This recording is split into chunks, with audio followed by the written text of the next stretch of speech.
Quem não gosta de um bom filme? Opções não faltam para rir,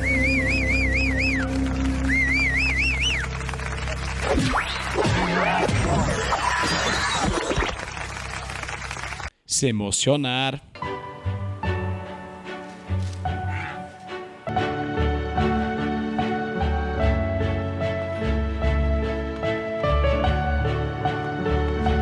para se assustar. Os americanos ainda dominam esse mercado. Só que muitos países, incluindo o Brasil, também têm uma rica e belíssima história que deve ser muito celebrada. E para essa celebração, o dia 19 de junho serve, pois é nessa data que é comemorado o Dia do Cinema Brasileiro.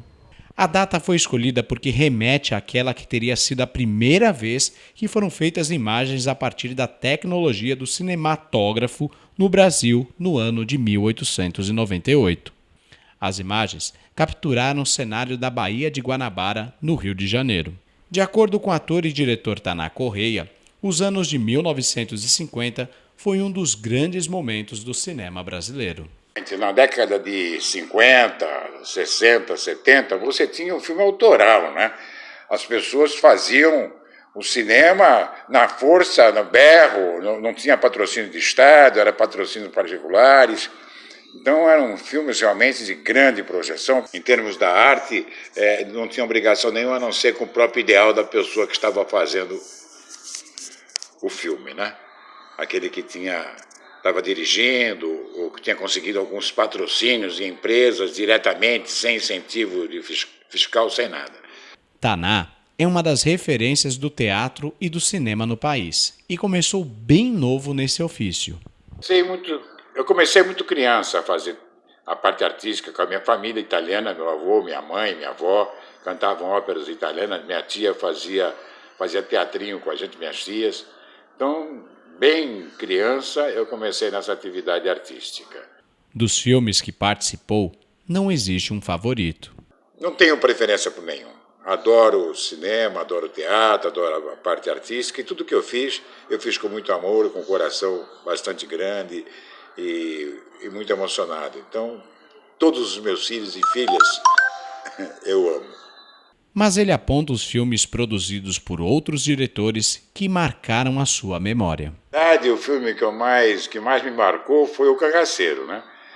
Depois veio Deus, o Diabo da Terra do Sol, A Hora Vez de Augusto Matraga, isso na década de 50, 60 e 70. Atualmente é Central do Brasil, Copo de Cólera, né? São filmes que realmente marcaram bastante, foram muito marcantes para mim. E eu assisti o máximo possível esses filmes, às vezes volto a assistir, né? Não que não existam outros filmes bons, mas esses são aqueles que bem me marcaram. Um grupo de jovens artistas, diretores e produtores que descobrem este novo cinema, comprometido com a transformação do país num período marcado pelo regime militar. Como eu falei, né? O Cangaceiro, Deus, o Diabo da Terra do Sol, Terra em Transe, eram filmes autorais, não dependiam de um aporte financeiro. Após esse período de auge, o cinema passou por momentos difíceis e voltou a ter incentivo a partir da metade da década de 1990. Porém, passados tantos anos, e hoje? Qual a situação do cinema no Brasil? Hoje, né, tem filmes muito bons, né, mas com ritmo, com andamento do cinema global. Não é mais a nossa linguagem de raiz, procura satisfazer um público que está consumindo o cinema importado, muitas vezes lixo cultural, mas que tem filmes importantes. Então, eu acho que a influência do mercado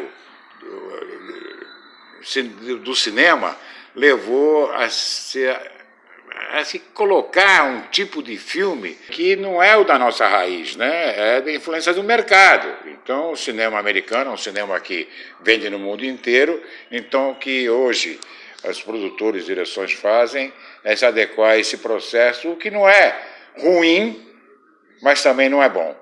Eu acho que os produtores, os atores, diretores têm que procurar o caminho se espelhando na década de 50, 60 e 70, que eu acho que Isso vai fazer com que a nossa produção cinematográfica, a nossa realização cinematográfica volte de novo a ocupar o seu lugar no cenário internacional, dentro da nossa linguagem, do nosso modo de ser. Mas e as salas de cinema? Será que vão sobreviver aos streamings de vídeo hoje tão populares entre os jovens? Eu acredito que esse tipo de projeções cinematográficas, através desses sistemas, será uma coisa para o consumidor, apenas para aquele que pega o cinema como divertimento.